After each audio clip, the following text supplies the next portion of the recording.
Herkese merhaba arkadaşlar, ben Ümit. Bugün sizlerle birlikte YouTube üzerinde oluşturulmuş 4 efsaneyi konuşuyoruz. Efsanelerden birincisi, Shorts'larla uzun videolar aynı kanalda atarsanız Shorts algoritmanızı bozar. Gelin bunu kanıtlarıyla inceleyelim.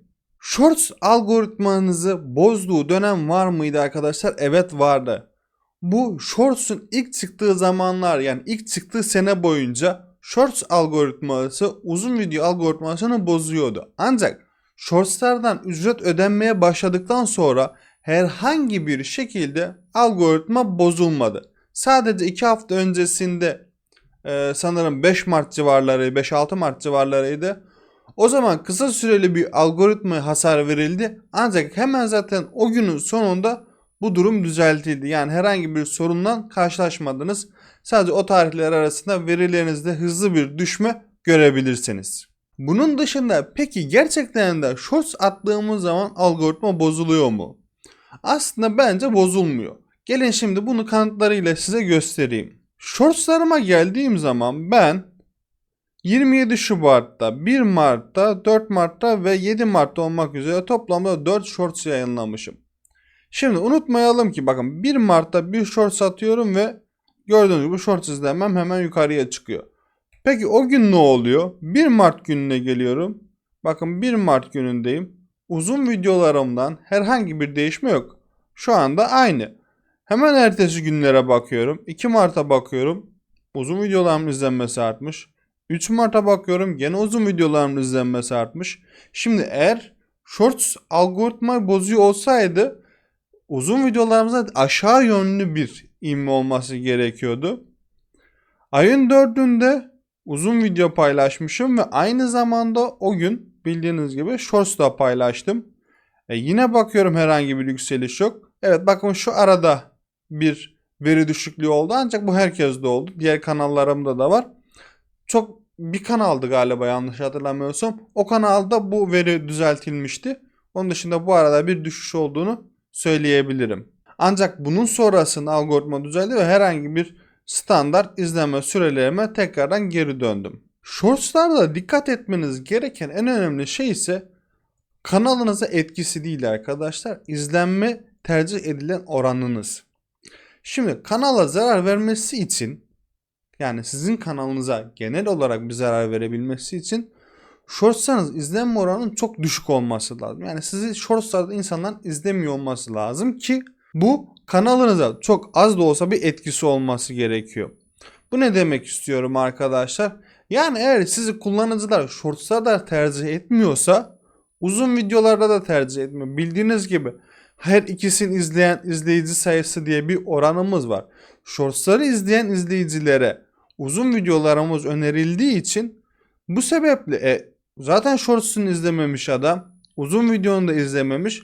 O sebeple bir algoritmada düşüş gözükebiliyor. Burada izlenmeyi tercih eden oranınız %55'in üzerinde ise, hatta bunu %52'ye kadar da düşürebilirsiniz minimum olarak. 52'nin üzerinde ise zaten her zaman düzenli olarak izleniyorsunuz. Hem shortslarda olsun hem uzun videolarda. Peki bunu kanıtlayabilir misin abi diyeceksiniz. Hemen bunu da kanıtlıyorum sizlere. Bu kanal bizim test kanalımızdı, yani oyun kanalımızdı arkadaşlar. Burada gördüğünüz gibi oranımız %72.4 ve gördüğünüz gibi bir ay, yani 28 gün boyunca herhangi bir shorts veya uzun video atılmamış arkadaşlar. Gördüğünüz gibi kanal hala kendi halinde gidiyor.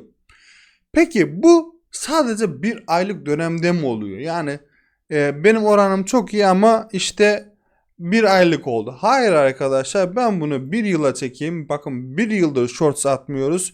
Shortslarımız zaman zaman kendisi yine izleniyor ve ortalamam hala %70'lerde.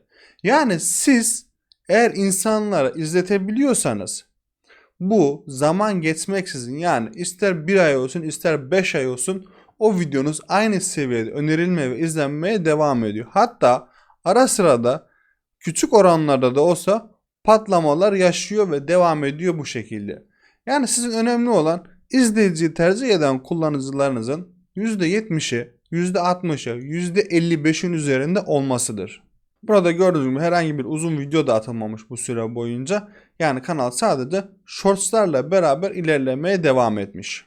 Videoya kısa bir ara veriyorum. YouTube hakkında bir e-kitap çıkardım. Video desteklidir.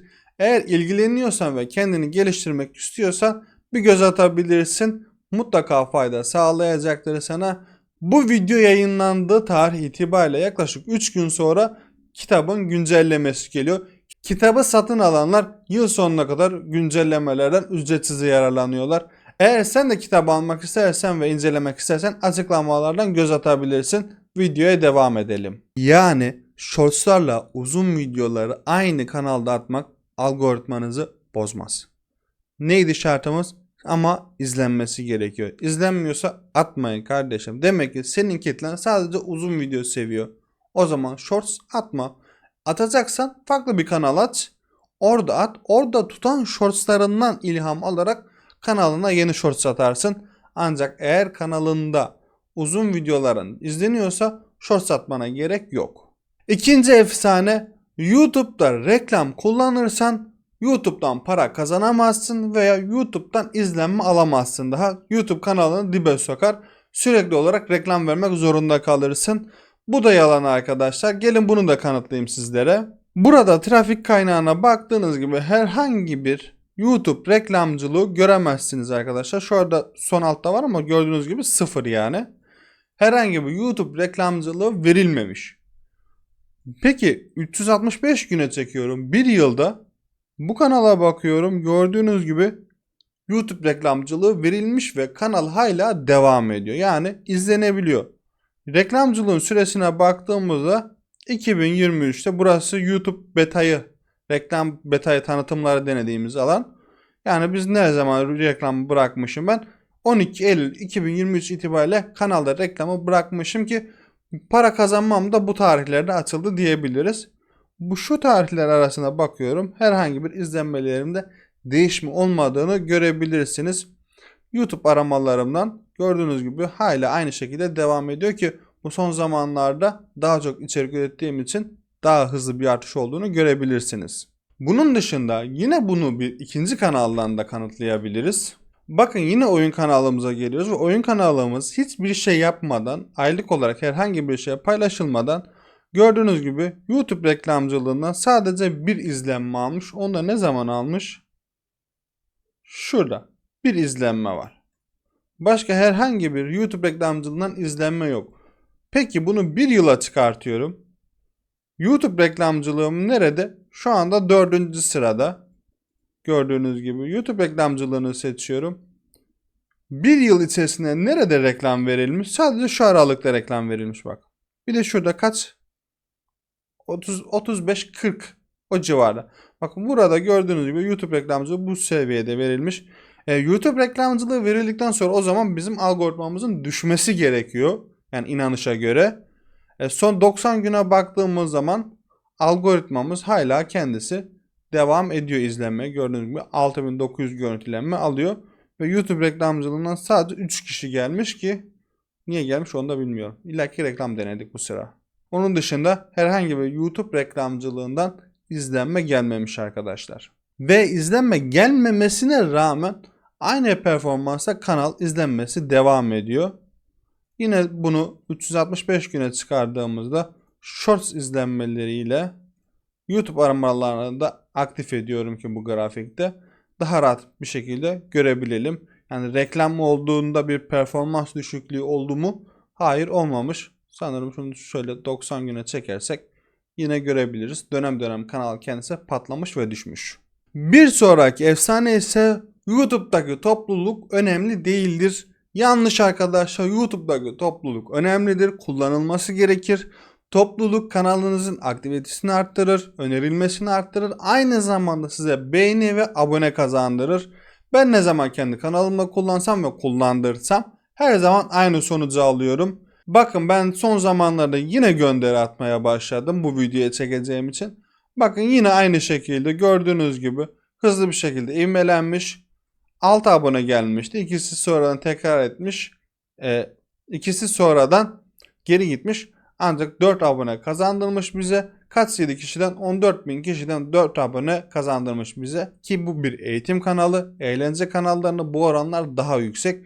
Shorts'larda kullanıyorsanız topluluğu da kullanın. Videolar kullanıyorsunuz, topluluğu da kullanın. Hiçbir şey yapamıyorsanız videonuzu alın, toplulukta paylaşın. Başka bir şey yapmanıza gerek yok. Buradan ekstra birkaç görüntülenme alırsınız. Topluluğu mutlaka kullanın. Kullanmayın diyen arkadaşlar varsa da onlara bu videoyu gösterebilirsiniz.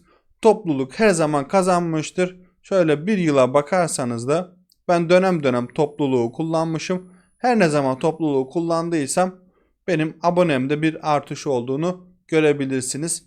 Topluluk her zaman kazandırır arkadaşlar. Daha fazla insana ulaşmanıza yardımcı olur.